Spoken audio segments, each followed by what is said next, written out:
Good evening students. आज हम आपके लिए लाए हैं कक्षा 7 सामाजिक विज्ञान कार्य पुस्तक में अध्याय 5 जल। इसमें पहला प्रश्न है, एक मानचित्र दिखाया गया है कि ये मानचित्र किसका है। तो बच्चों, ये विश्व का भौगोलिक मानचित्र है जिसमें महाद्वीप और महासागर दिखाए गए हैं। महासागर मतलब जो जगह इस बाउंड्री के बाहर है वो सारा जल है। तो इसको समझने के लिए हम आपकी पुस्तक में दिया गया मानचित्र देखेंगे। ये देखिए, ये जितना भी नीला भाग है ये सारे सागर, महासागर, नदियां और झीलें हैं। तो हमें दूसरे प्रश्न में पूछा गया है कि महासागरों की पहचान करके उसे नीले रंग से भरिए। तो आप इस चित्र की सहायता से एक खाली मैप लेकर के अच्छे से भर सकते हैं। ये देखिए, ये नीचे दक्षिणी अटलांटिक महासागर, ये इसके ऊपर उत्तरी अटलांटिक महासागर, और ये इधर प्रशांत महासागर, ये भारत के नीचे हिंद महासागर, और ये कुल 1 2 3 4 5 महासागर हैं। अब अगले प्रश्न में हमें सागरों के नाम लिखने हैं।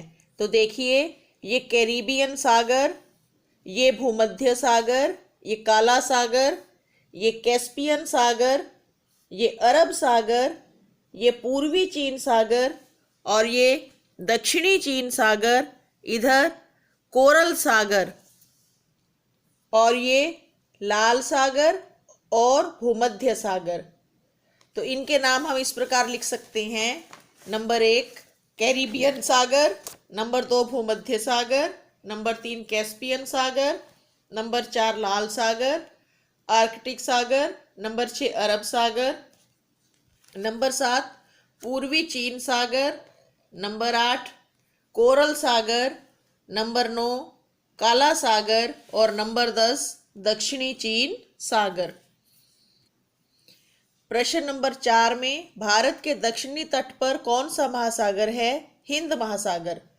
महासागरों का जल खारा होता है, क्यों? क्योंकि महासागरों के जल में खाने में उपयोग किया जाने वाला नमक सोडियम क्लोराइड होता है, इसलिए यह खारा होता है।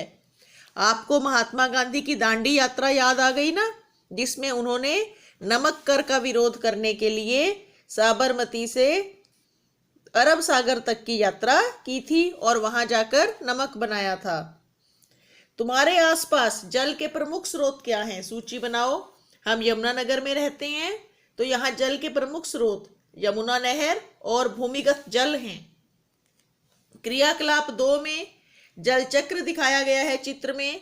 इसके इन भागों के नाम लिखने हैं, 1 2 3 4। तो सबसे पहला, ये वाष्पन हो रहा है। धरती पर का जल, पानी भाप बनकर उड़ रहा है। यहाँ ये भाप की बूंदें घनी हो रही हैं, संघनन। यहाँ वर्षा हो रही है, वर्षण। और ये पानी धरती पर बह रहा है, इसे कहते हैं वाह। तो पहला वाष्पन, संघनन, वर्षण और वाह। जल बजट से तुम क्या समझते हो? बजट का अर्थ होता है अपने पास मौजूद संसाधनों को नाप तोलकर उनकी मात्रा का अनुमान लगाना। तो जल बजट किसी एक क्षेत्र में एक समय में मौजूद सारे पानी को मापने का एक उपाय है। इसके घटक हैं वर्षा, वाष्पीकरण, वाष्प उत्सर्जन, सतह अपवाह और भूजल अपवाह। इसमें उस स्थान के जितने भी पानी के स्रोत हैं उन सब का मापन किया जाता है। जल संरक्षण क्यों आवश्यक है? क्योंकि जल की मात्रा स्थिर है। इसमें भी पीने लायक जल की मात्रा केवल 3% है।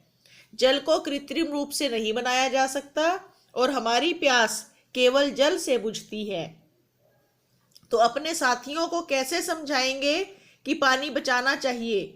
तो इसमें एक तो ये इस प्रश्न का उत्तर भी लिखा जाएगा, और साथ में जल का कोई विकल्प नहीं है, इसलिए हमें जल स्रोतों को प्रदूषित नहीं करना चाहिए।